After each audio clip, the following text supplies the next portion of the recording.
नमस्कार मंडळी, माझ्या यूट्यूब चॅनलवर तुमचे स्वागत आहे. आपली यूट्यूब फॅमिली तुमचे सर्वांचे धन्यवाद. आणि माझ्याकडे टिप्स आणि मोटिवेशन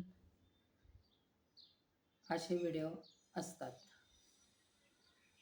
रामकृष्ण हरिमोल.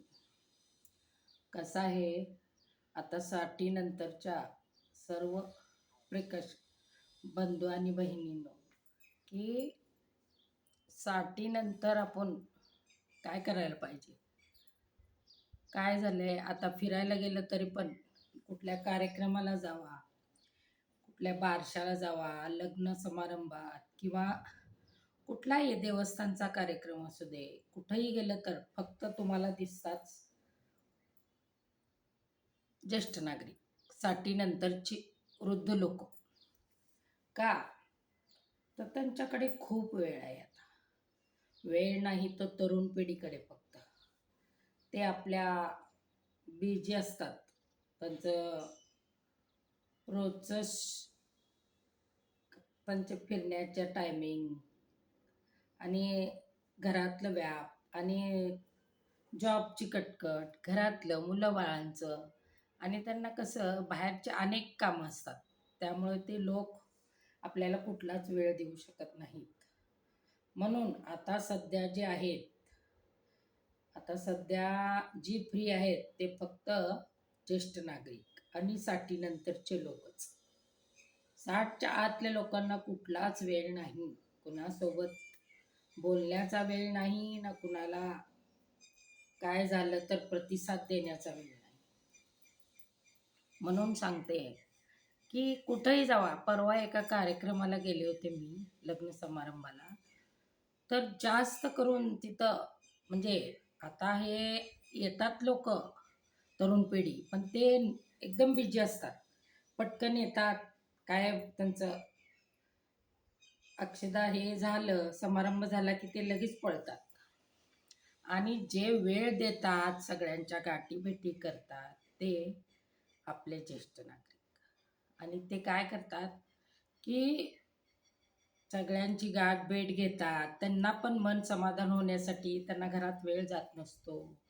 आणि मुलं बाळं कसे त्यांच्या फॅमिलीत, त्यांच्या रोजच्या शेड्यूलमध्ये बिझी असतात, ते वृद्धांना वेळ देऊ शकत नाही.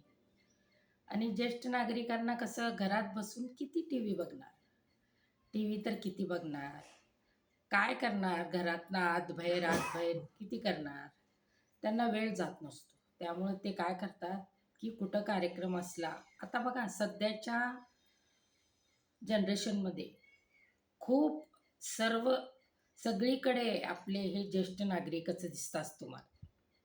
कार्यक्रमाला, समारंभाला, कुठं काय मीटिंग असू दे, कुठं काय आपल्या अपार्टमेंटची मीटिंग असू दे, काय नाही, मुलं काय म्हणतात, जावा बाबा, तुम्ही काय बसूनच असता, आम्हाला वेळ नाही, जावा मीटिंगला, आपल्या अपार्टमेंटची मीटिंग आहे, काय आहे बघा.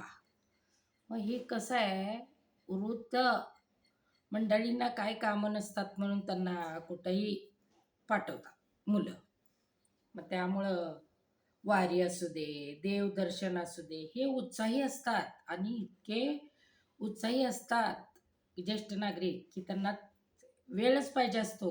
कुठं जायचं असेल, कोण काय म्हणाल की आम्हाला पत्रिका आली की त्यांनी लगी उत्साही असतात, आपल्याला जायचं आहे, आता इथं लग्न आहे.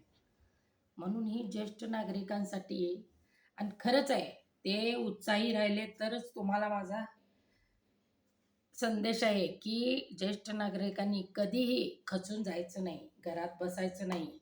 काय तुमचे नित्यकर्म आहे ते करायचे, फिरायला जायचं. आणि प्रत्येकाला आता BP, शुगर, सगळं काही असं छोटे छोटे, त्याला रोग म्हणता येत नाही, पण हे आपल्या शरीरात आहेत. मग त्यासाठी तुम्हाला काय करायला पाहिजे, रोज फिरायला जायला पाहिजे, नित्य नेम करायला पाहिजे, हसायला पाहिजे, मन आनंदी ठेवायला पाहिजे. हे प्रत्येकाने केलं तरच तुमचा ज्येष्ठ नागरिकाचा वेळ चांगला जाईल, शरीर सुदृढ राहील आणि सगळ्या आजारापासून मुक्ती होईल. त्यामुळं आणि प्रत्येक ज्येष्ठ नागरिकाने हे करणं गरजेचं आहे. काही काही जणांना त्यातून पण एखाद्या ज्येष्ठ नागरिकांना असते की आम्ही घरातच बसतो, नको आम्हाला, कंटाळ येतो, बाहेर फिरायला आवडत नाही, आणि तिथं गेलं तर गर्दीत असं होईल, तसं होईल. अनेक शंका असतात. पण ते कसं आहे, तसं नाही म्हणायला पाहिजे. प्रत्येकाने हा भाग व्हायला पाहिजे. फिरायला पाहिजे, जायला पाहिजे, आनंद घ्यायला पाहिजे, गर्दी गोंधळमध्ये जायला पाहिजे. तर तुम्ही आनंदी राहता. आणि आताच्या जनरेशनमध्ये कसं प्रत्येकाला बिझी शेड्यूल आहे. घरात कुणाला वेळ नाही. ज्येष्ठ नागरिकासाठी तर नाहीच नाही. ते गृहीतच धरतात, की हे काय वयस्कर आहेत, ह्यांना एका ठिकाणीच बसायला पाहिजे. आपण कुठं जायचं म्हणलं, की त्यांना उलटं शंका येते, की हे काय तर झालं तर आपल्याला बोलवतील. पडले केले, धडपडले तर आपल्याला बोलवतील. त्यामुळं बघा, तुम्हाला होत असेल तर जावा, नाही तर घरात बसून राहावा, असे मुलं म्हणतात. त्यामुळं आपण कशी आपली तब्येत सुदृढच ठेवायला पाहिजे, फिरलं पाहिजे, आपले नित्यकर्म केले पाहिजे. बघा, माझा तर संदेश असा आहे.